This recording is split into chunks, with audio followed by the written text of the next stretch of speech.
this is going to be mostly a slide-based conversation, so I rather not have my face on the screen, but the slides. Extremely grateful that you've thought of me. And I didn't want to come here because I stay away from anything that is not related to skill. And in my charter, the skill development world is all about people who have failed their 5th, 8th, and the 10th class and will not go back to the formal education system for whatever reason. So I stick to my charter. Except that, CP can still drag me by whatever little hair I'm left with. And I cannot say no to him. But I did my valiant best to both Sandeep and CP to say that what will I do there? And they said that you are actually talking about transformation. And can you speak on the subject of transformation, institutional transformation? Now, I have been part of many institutional transformation processes in my past life, but my current life for the last 3 years is all about skill development. And I offered to say that, here is an IT which is up there in the clouds, and here is the ITI institution. And currently, my wakeful hours and sleep is all about transforming the ITI system. And fortunately, there have been some momentum there. And I'm happy to come and present what is happening there. And if there is some learning from unusual sources that you can take, something connects, some dot connects in your mind, like Sandeep was saying, one idea, one thought, maybe it'll spark something really great in your hands for an IT. So with that, basically I'm saying I'll show you a parallel journey of an institution which actually has its origin in Odisha 30 years prior to NIT was born. NIT was born, Dr. Mohanty's batch, 1961, and the first ITI in Odisha actually came up in 1931. It was the Purnachandra ITI in Baripada. But at that time, somebody had the generosity of putting 1 lakh of rupees in 1931 with just 13 girls. I'm actually a little disappointed to see that this is a male-dominated event today, and we'll talk about that subject. So think about the kind of thought leadership that people had, the generosity and the passion people had. So 1931 is the starting of the history of the ITI institution. So it's worthwhile to see how that institution actually receded. Somebody famously said that India, the word India has 2 I's in it. One I is for the IIT/NIT, and the other I is for ITI. And only when both I's are equally strong, are looking in the same direction, that India will be a great country. So while one I has marched forward in the IITs and the NITs of the country, the other I, the ITI, which takes children from the bottom of the pyramid, it has receded backwards. So our challenge today is transforming that institution to bring it back to center stage. Let me first talk to you about a larger narrative. Everybody needs a larger narrative. Any transformative process needs a larger narrative. The larger narrative with which we are working in skill development in Odisha today is basically to shift the conversation from skill to skilled in Odisha. We are saying that a time must come where people will ask, are you skilled or are you skilled in Odisha? Pretty much like people would say, which NIT are you from? That is because 80% of the children that we create skills for have to necessarily leave the state and look for employment outside, and that's a competitive world out there. So given that reality, which will not change anytime soon, we have to build a brand called Skilled in Odisha, and that is the effort that we have been on in the last few years. Towards this, 3 things are important. One is a short-term, mid-term, and a long-term goal. Our short-term goal is that in a period of 3 years, corporate India will come and lock in talent in Odisha. Like people come and lock in talent in an IT, in an engineering college for an IT company, we are saying, will people come and lock in talent in an ITI? So when people lock in talent, we don't require more certification than that. So in 3 years' time, corporate India must make a beeline. And it's a lofty statement because many corporations in India do not even know where Odisha is, even today. The mid-term goal is that in a 5-year time frame, global companies should come and lock in talent in Odisha. And lock in talent at the kind of institution that I'm talking about. And the long-term goal is that we must use Odisha as a sandbox for innovation. If anybody has a great idea in the world of skill development, that person should come to Odisha to try it out, so that we may come out with 2 or 3 things which will emerge as what is called the Odisha model. When you are able to create something which is an Odisha model that gets replicated elsewhere, that is what builds reputational capital. And for a state like ours, it is not a difficult task because our inspiration comes from Bangladesh. And if you look at the world of microfinance, which has changed the world in an irreversible way, came from a poor country like Bangladesh. If Bangladesh can create microfinance and give it away to the world, why can't we actually build 2 or 3 interesting new things in Odisha which are replicated elsewhere? This slide is important for me to share with you because any transformative journey must have a larger purpose. Because Dalai Lama once, in an interaction, I asked him, where do you get your power from? And he said, your purpose determines your power. So this is the purpose with which you're working. And the purpose is very, very important. Now with this, in 2016, we said we can't boil the ocean because the charter was to do skill development for 1.1 million school dropouts mostly. 20% of the target group will go to ITIs, and 80% will not even go to an ITI. They will go through a short-term skill development. So you can't boil the ocean. And again, go back to Sandeep's point. It's one thing. Can you do one thing, 2 things, 3 things? If we try to do too many things, it's not going to work. So we said to the system that we'll do 3 things. 1, we'll fix the ITI. And by this we said, fix the government ITIs. We have something like close to 70 government ITIs, about 600 private ITIs. We said if we fix the government ITI, the private ITI standard will automatically come up. Second, we will scale up the short-term skill development programs in the state. I'm not going to talk to you about that in the interest of time today.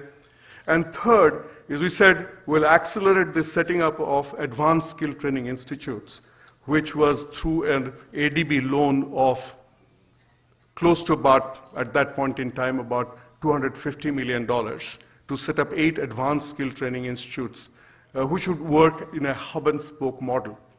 I want to tell you that the first one worked beautifully. The second one is working beautifully. The third one had to be tweaked and changed as we went along. So again, the message is not everything will go as per plan. So now I'm going to focus mostly on fixing the ITI, which is the transformative journey. How do you fix? What do you fix? We started by telling every ITI that you have to follow a formula called 10-6-4-2. I can walk into any ITI in the middle of the night, talk to staff, and say, what is your 10-6-4-2 story? What this means is that every ITI must be able to say, which are the 10 students that they have produced that they're very proud of. If you do not know, then you don't deserve to be there. And I must tell you, it's not an easy conversation. Because the principal might have come 3 months back. Because the teachers come and go. And ITI is not an aspirational place. In NIT Rourkela, every batch will say that this is the batch topper. So how do you make an institution actually proud of its alumni is the most critical point, and you cannot do that enough. So 10 people you are proud of which 6 names you have to tell us where people have gone outside the state, because this goes back to our point that 80% of our children will have to compete in the global world out there. So 6 people who have made a mark for themselves outside the state. And then you have to tell us, out of these 10, 4 must be girls. Very difficult, because in an ITI, the girl child enrollment in 2016 was 6%. And I'll tell you how we changed that. So we are pinning down to say, you can do your friendship a little later, stay with me. I've come a long way to share this with you.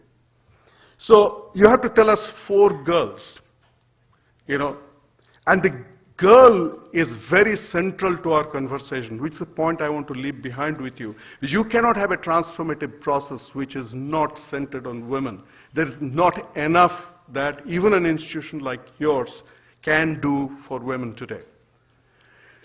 And then out of 10, we want you to tell us 2 names who are entrepreneurs, who have not stood in the queue for getting a job, but who have started a tiny welding business in your town, who have started a tiny carpentry business in your town. So you have to be able to tell us names. So this was very important, because when I first went, people would say, oh, we have 10 acres of land, we have so many lathe machines, we have this, that, everything, including somewhere people would say to me that we have 3-phase power, as if that's a badge of honor. So no, don't tell me about all that. Tell me 10, 6, 4, and 2.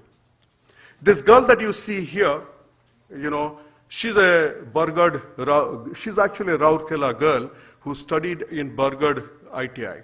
Her name is Munitiga.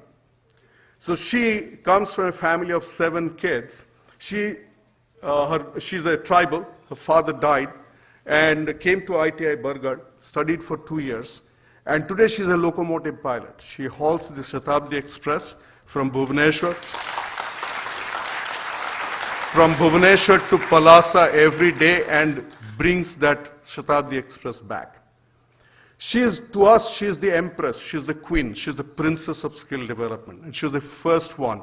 I'm proud to tell you that every ITI where you go today, you cannot ignore the Hall of Fame, a huge Hall of Fame that you have to cross. Because he said, if you go to Stanford, you go to MIT, you go to Harvard, you go to Oxford, there's a Hall of Fame, which is prominent.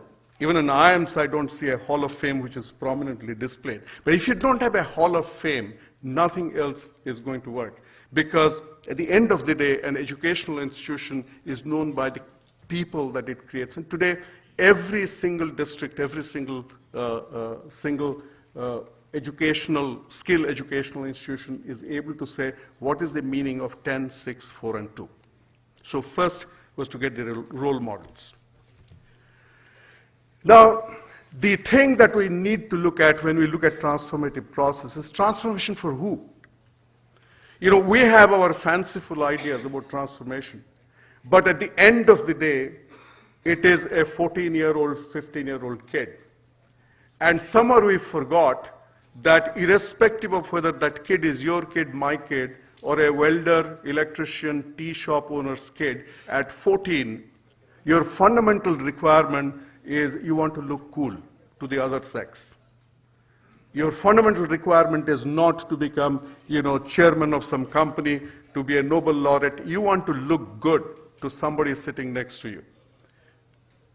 And it's an emotive requirement. Transformational journeys must address themselves to the emotive need of people. Actually, I'm really getting distracted with the conversation here. Thoda please chup rahiye.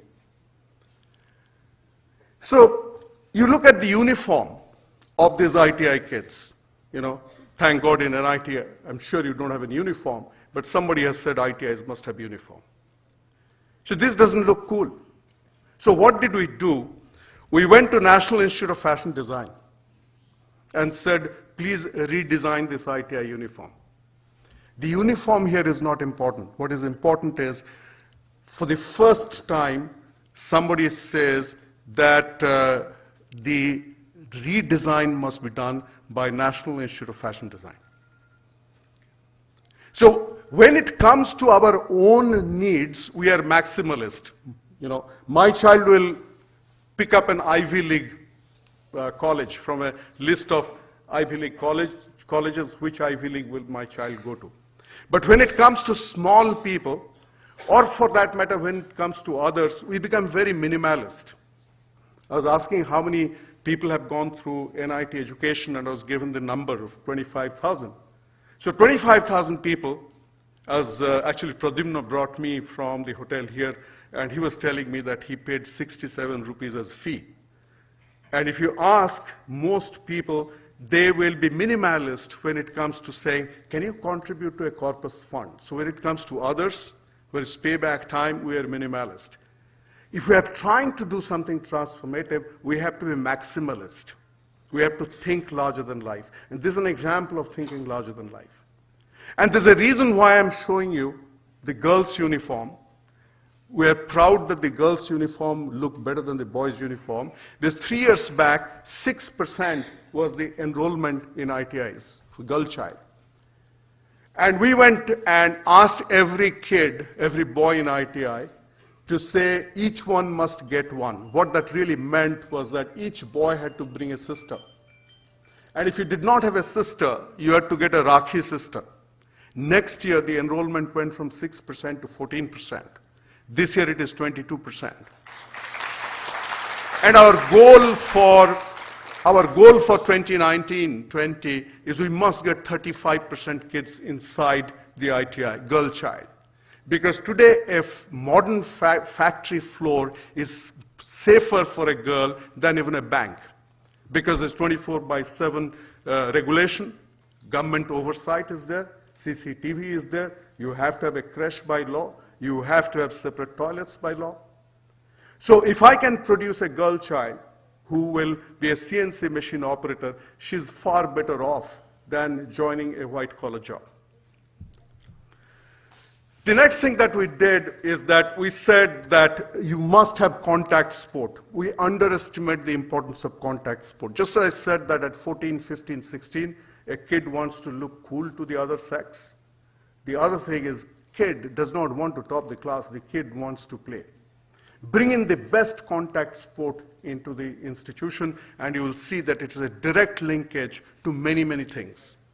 So for the first time in 2018, we had an ITI Skill Fest, and 600 kids participated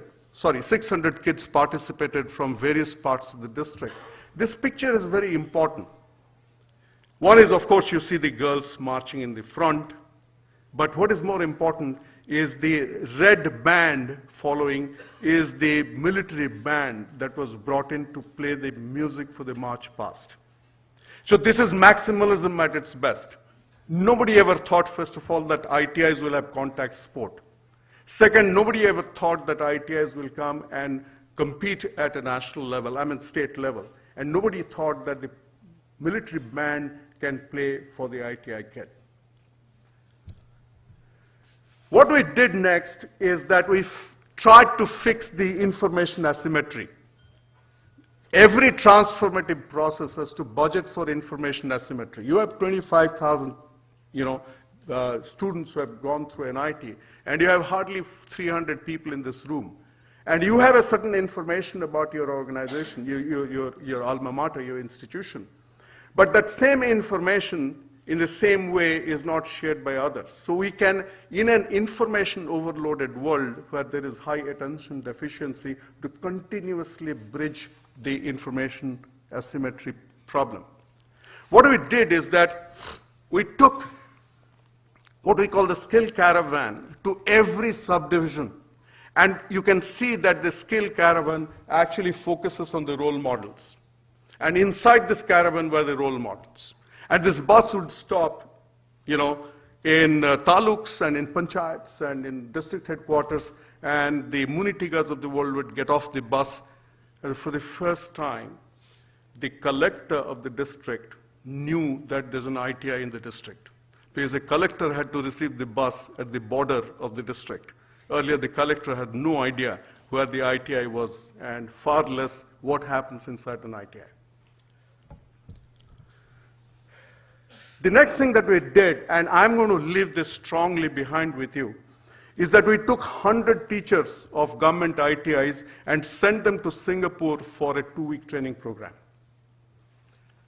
2-week training program in leadership development in Singapore. The beauty was that 90 of these 100 people did not have a passport before.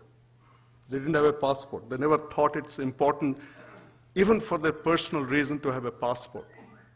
So if these people do not have a global ambition for themselves, how can they have a global ambition for their institution? And how can they have global ambition for their children?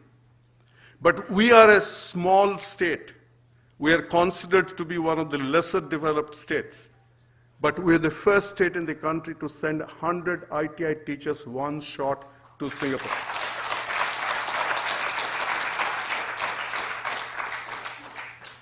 Incrementalism doesn't work. If you want to build something called permanent change, you have to do something which is in your face, which is too large to ignore. And I'll give you a few other examples as well. Once they came back from Singapore, we put them through a 2-day facilitated exercise, intense exercise from morning till midnight, and asked them to write down the mission, vision, and values with which they will now run the ITIs.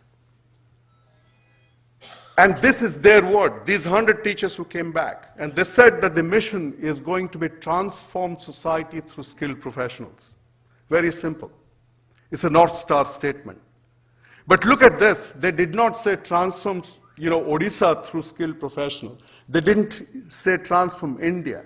So already there is a sense that we want to be global. So transform societies wherever an ITI kid is. And towards that mission statement, a set of visions. The first vision is our physical, digital, and intellectual infrastructure would be among the best in the country. Physical, digital, and intellectual infrastructure. The second is at least 1/3 of our graduates would be women. The third is we'll provide the environment to create great entrepreneurs and globally employable ITI graduates. But here, please note that very consciously they put entrepreneurs ahead of employable people. I think this size, I was asking again Pradyumna today, he was telling me that about 25 people applied for entrepreneurship startup grant, and you have shortlisted 5. I think the numbers are roughly that. But is that enough? And here we are saying that an ITI kid right from the beginning, and this is a 10th class pass, the bottom of the pyramid kid, has to think entrepreneurship first. We'll forge industry partnership at an international level, but look at the last point. They said our children, our students and teachers will be warriors of the planet to lead sustainability.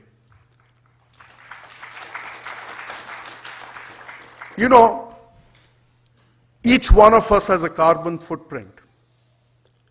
An ITI kid, an NIT engineer has carbon footprint. If that kid cannot explain what is the linkage between his skill and education or her skill and education and the carbon footprint, then we have failed right then and there. Now, if a welder is able to weld with less electrodes, then there's a carbon footprint implication. If an electrician does his job better, a carpenter does her job better, it has got immediate implication on what the carbon footprint is. So every ITI kid will learn about sustainability. And what about the values? The values are human centricity, discipline, integrity, teamwork, and creativity. In ITIs, nobody ever thought about human centricity. But skills are about serving humans. How you can develop skills, use skills, unless you have appreciation for what is human centricity. And I'm going to talk to you a little bit about that in a moment. And finally, ITIs are not places for creativity. For that matter, leading engineering educational institutions have put a low premium on creativity. So creativity is going to be such a critical differentiator in the world ahead, and we have to pay attention to that. So just as we're trying to bring change from inside, it's not going to work unless we bring change from outside. And this is something that you need to think about. So what we did is that we signed up with Tata Strive and brought in philanthropic capital. Tata Strive for intellectual capital, philanthropic capital from other sources. And what we did is that in the lines of Teach for America and Teach for India, we started a program called Teach for Odisha, whereby an outstanding individual, some of the young men and women you see in this picture, will come for a 2-year fellowship, well-paid fellowship, and be nested inside an ITI. And what will this change agent do? The change agent will complement the curriculum inside the ITI by bringing in the following. Number 1, financial appreciation. Number 2, entrepreneurship appreciation. Number 3, sustainability. Number 4, total quality management. And number 5, design thinking. So this is a program that today has covered at a pilot basis 10 ITIs, stepping up to 20 ITIs, and next year we'll cover all the 70 ITIs. And it's just caught fire. It's changing the conversation at the ITI level. So again, the takeaway here is you have to bring in outside agents of change as much as you have to work with inside agents of change. Ignore the good-looking guy in the center. We are breaking the gender stereotype. The gender stereotype is girls are equal to soft trades, like computers. Girls are equal to fashion design. ITIs do teach fashion design. The lady in yellow is actually a graduate of an ITI and a polytechnic in Jajpur, and she is a smelter operator in a steel plant in Kalinganagar. So we take her, and we are showing her example to people, saying a girl can be a CNC machine operator, a girl can haul the Shatabdi Express, a girl can actually run a smelter plant. Because if girls change, institutions will change. If a girl changes, societies will change. If a girl changes, states will change and the nations will change. So we have to break the gender stereotype. We have to pay attention as to why. You know, we so comfortably accept the gender imbalance in institutions like NIT. We don't say what is it that can be done in a programmatic, time-bound manner that the percentages, the ratio will change. If out of 25,000 people who have graduated from NIT, 20,000 are men, then you've got a serious problem on your hand, and the men will need to come forward to solve that problem. At least try to solve that problem. So this is, look at this model motorcycle here. It is the work of an ITI kid. And if I did not tell you that it is scrap material put together by a ITI first year kid, and if I blew it up to 10 times its current size, any one of you will pay $20,000 to $50,000 for having it as an installation in any place. It is a welder's work. But in this place, we are training people to think that you are learning welding. We are saying we have to teach people design thinking. We have to teach people about art first. You know, the mother of skill is engineering, and the mother of engineering is design. It's a sad thing that if I walk into an National Institute of Technology or at REC today, NIT today or at IIT today, and show a pen and say, interpret this as a work of design for me, most people will fumble. They wouldn't know where to start. How can you produce 21st century talent where you have inadequate appreciation of design? Today, every ITI has got a museum of skills, and I'll show you a short film on that in a moment, but we are basically saying, think design. So this is the first museum to be skill museum in an ITI. This is ITI Cuttack, and at this point, let me actually show you. Can you play the video, please?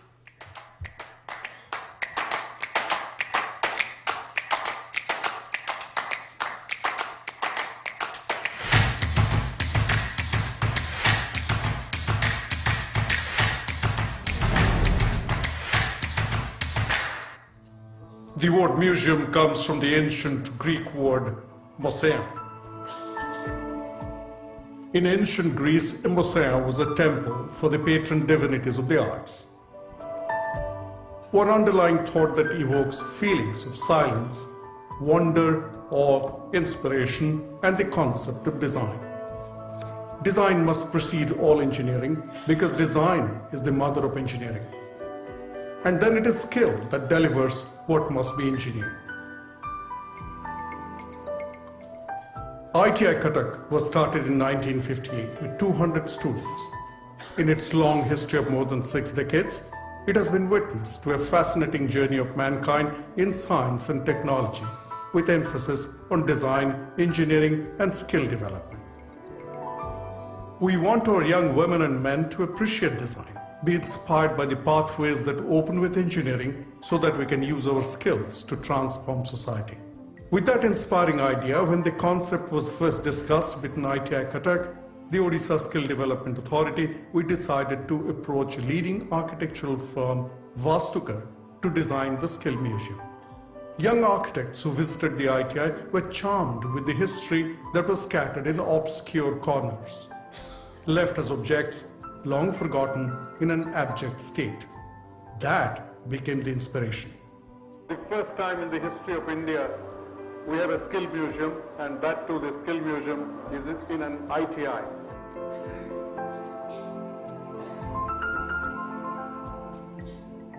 ITI students, young boys and girls, they come and visit this place, and they find that they get motivated to pursue skill as their career and their profession, and they grow as very bright skill professionals. The Skill Museum in ITI Cuttack will open its doors to everyone who wants to be fascinated with ideas. It will bring in school children to experience skills even before they enlist, because they are future skilled professionals of the world. They are here at the ITI because a new door has opened that would take them places someday. The Skill Museum at ITI Cuttack will make our society appreciate skills in a very different way. In an ethos of dignity and respect, the skilled professional will create designs that will inspire human beings for centuries. The Skill Museum at ITI Cuttack. This is where tomorrow will meet you today.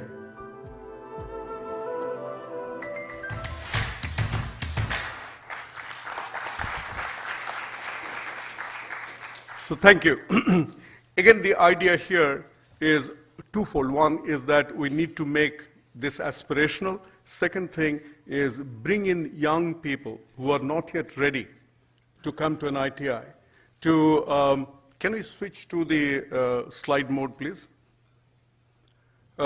Young people who are, particularly the girl child, who are in their 6th, 7th, 8th standard, to come and see things, see objects, be inquisitive and curious. Because, children at that stage do not have an idea about skills. So we need to make it tangible for them to come and touch and feel and smell and say, this is nice. I want to be doing something that will produce things like this. I want to tinker. So we need to think about things like that. Now, let me talk to you about a very interesting idea in the transformative process that we have started working on, and this is called the Nano Unicorn Project. All of you know that in the internet world, a unicorn is a company that is valued at more than $1 billion. So India has produced, I think by last year, India had produced about 14. I think now we are nudging about 19 unicorns. So Flipkart, Ola, Oyo, these are examples of unicorns. A company that is valued at more than $1 billion. But we believe that India's real progress depends on not just having unicorns, but having nano unicorns. Small people will try out a small business in a small place, which in 18 months' time will create 1.5 jobs. Because when you create 1.5 jobs in Kans Bahal, it's a lot of jobs. When you create 1.5 jobs in Nuapada, it's a lot of jobs. And contrary to popular belief, large businesses do not create jobs. It is small businesses that create jobs. So we basically said that how can we bring in an ITI kid and provide that kid with understanding of business and bring in philanthropic capital to that kid so that risk capital is made available to that kid. You cannot think about building a unicorn unless there's risk capital. Oyo, Ola, Mindtree, all these are children of risk capital. Somebody was taking the risk. So what we did is that we went to every ITI and we told the young people there that you have to write a dream sheet, not a business plan, a dream sheet of 1 page, where you basically say, if you had 1 lakh in your hand, what would you do with that money? So when that kid writes a dream sheet, then that gets shortlisted and a panel meets the applicants, and if the panel likes the story, then the kid is sent to Center for Youth and Social Development, a place in Bhubaneswar, CYSD, where a 1-week residential training, intense residential training is given on, basically it's an MBA, 7-day MBA program. It's a business 101. Because this kid may have a skill, has no idea what is accounting, has no idea what is marketing, has no idea what is, what is the complexity related to compliance. So 1-week intense program where it is taught by fellow business people that the kid can relate to. And at the end of that 1 week, we write a check for 1 lakh rupees. And that check is written without a collateral, without stamp paper. It's written on the basis of a single page, what we call an honor document. If the kid returns that money at the end of 1 year, then the kid pays no interest.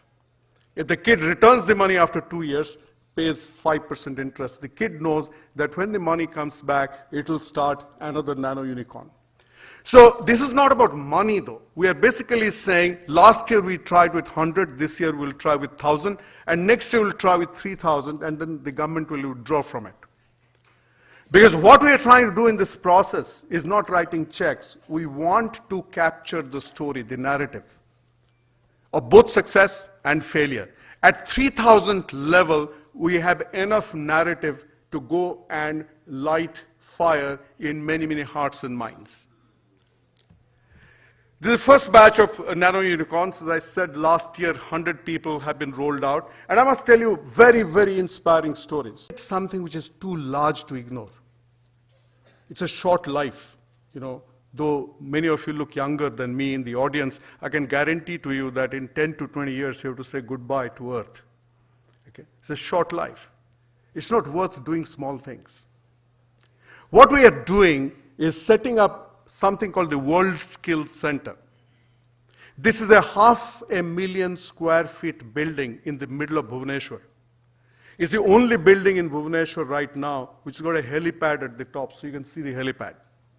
This building is ready. It is 500,000 square feet. We are going to begin manufacturing 4.0 finishing school programs in collaboration with ITE of Singapore. IT is the Harvard of skill development, is the MIT and Harvard of skill development in the world today. So you expect about 1.5 lakh kids to go through this in the course of the next 10 years, where they will be equipped with manufacturing 4.0 jobs, areas like precision manufacturing, areas like vertical transportation, areas like logistics, areas which are aligned to the creative economy. So this is the World Skills Center. And it is so big. It's a glass and steel building, it's fully air conditioned. We're saying, why should only IT companies function out of air conditioned buildings? Why can't a welder actually learn welding in an air conditioned building? Because you have to produce a workforce that is world ready. The difference between a welder and a subsea welder is very thin actually. A subsea welder in California will get a salary anywhere between $100,000 to $200,000, but it's basically welding. But the subsea welder will have to be trained in a place like this. The other important thing that we are doing is creating churn. Transformative processes must create churn. Churn, mythologically, Santrupt is a better person to talk about mythology. He will tell you, churn is prehistoric. Churn is deep inside our consciousness, our cultural, civilizational consciousness. That's why I say that through a churn, through a process of churn, came the whole creation. Okay? Because the gods and the demons fought, and it was a process of churn. So how do you create an ongoing process of churn? So there's a program called there's an event called the World Skill Competition, which is the Olympic of skill development, of skill world. And unlike the Olympics, which happens once in 4 years, the World Skill Competition happens every 2 years. The next one will happen in Russia. So far, in the individual category, in 50 years of its existence, India has got 1 silver medal. This year, Odisha is participating for the first time, and we are saying that we have a mission 1, 2, 3, and that mission 1, 2, 3 is in the World Skill Competition in Russia in 2019. Odisha must contribute to the Indian medal tally 1 gold, 2 silver, and 3 bronzes. Now, to be able to do this, you have to create massive churn. So last year, we had 3,000 entrants into the skill competition from the state. And we said, no, 3,000 is not good enough. So how many do we need? We said, we need 5,000 kids, because all you require to participate here is you need to be less than 23 years of age by 2019. No qualification required. You can be anything from anywhere. Hundreds of trades, starting from water technology to bricklaying. So when you set a goal and say, no, 3,000 is not good enough, we need 5,000, officials looked at each other's face, and after exactly 3 days, that number became 7,000. So 7,000 kids competed. We spent 8 crores to basically, from this 7,000 kids, reduce it to 76 kids. Again, I'm putting that number so that you know that you have to think of much, much bigger numbers. When we did the shift from the old uniform to the new uniform, it took 5 minutes conversation with Shri Naveen Patnaik for him to write a check of 14 crores. It cost 14 crores to the exchequer. When you drop uniform and you issue new uniform, kids, these are poor kids. They don't want to pay for the uniform. 14 crores. To build a world skill competition entry for Odisha, it cost 8 crores. So we have to talk about not frugal budgets. If you really want to leave behind your irreversible impact, your imprint of change, then you have to think about good money. So we spent 8 crores, and from this 7,000, we then whittled it down to 76. The 76 kids represented Odisha at the regional. Each region had 8 states. And from regional, for India, at India level, recently, 22 kids have qualified. And which is the second highest medal tally in India. We are marginally next by 2 numbers. We are marginally next to Maharashtra. We engaged Leo Burnett, the internationally known ad agency, to come out with this logo. Branding is important. It's an attention deficient world. We have to cut through that attention deficiency and build something which is memorable.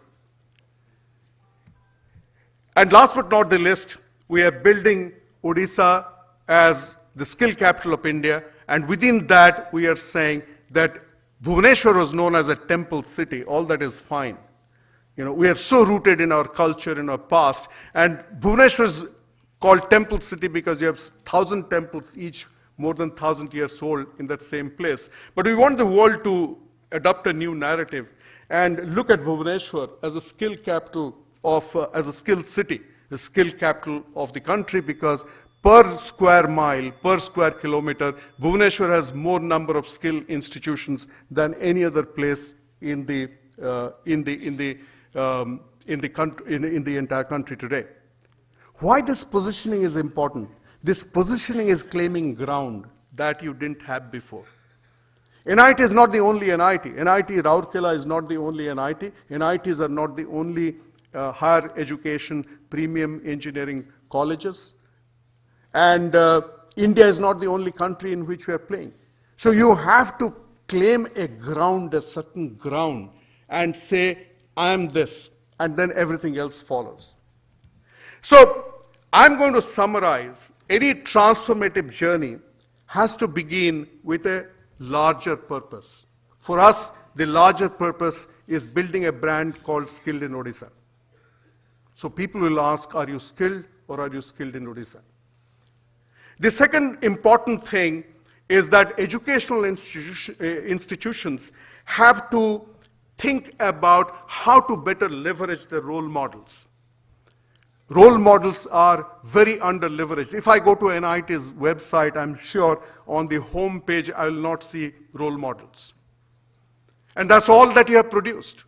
It's not brick and mortar. It is gray matter that you have produced. The third important thing is transformative journeys must address emotional needs. Emotions are everything. There's no rational reason why you should be here. You are here because of emotional reasons. So you have to seed the emotive chord in the transformative journey. And here you need to look at not your emotional needs, but the emotional need of the kid who will come into NIT 5 years from now. Do you know that kid? Do you know what stirs that kid? Do you know what makes that kid think that, NIT Rourkela is a cool place?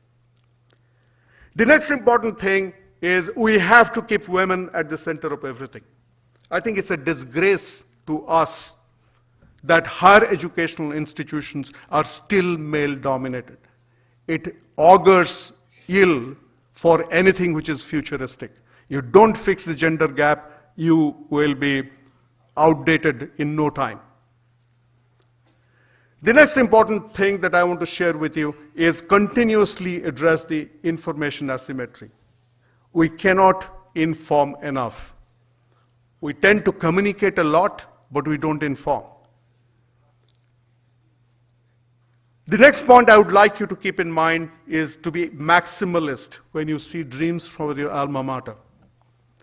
Marginal things are not worth doing. It's a short life. We have to include every stakeholder. You cannot change the ITI without sending the ITI principal to an all expenses paid 2-week training program, but we're not stopping there. Next, 150 assistant training officers who are nothing but, mechanic plus in their education and their outlook, we're sending them to Singapore. So we have to include everybody. We have to bring change from outside. Think of the Tata Stripe program that I talked about. While we are thinking about change from inside, we have to bring change from outside. We have to break new ground with new ideas. Like the Nano Unicorn program is new ground with a new idea. But if a Nano Unicorn program with a government-run agency like Odisha Skill Development is talking about 3,000 in 3 years, what number are you talking about? Is 5, 20, 30, 40 enough? Will you be able to change the world with those kinds of numbers? The next point I'm trying to leave behind with you is that you have to make things which are too large to ignore. The world's job is to actually ignore small things. Things are moving so fast. Technology is moving so fast. Economy is moving so fast. Politics is moving so fast.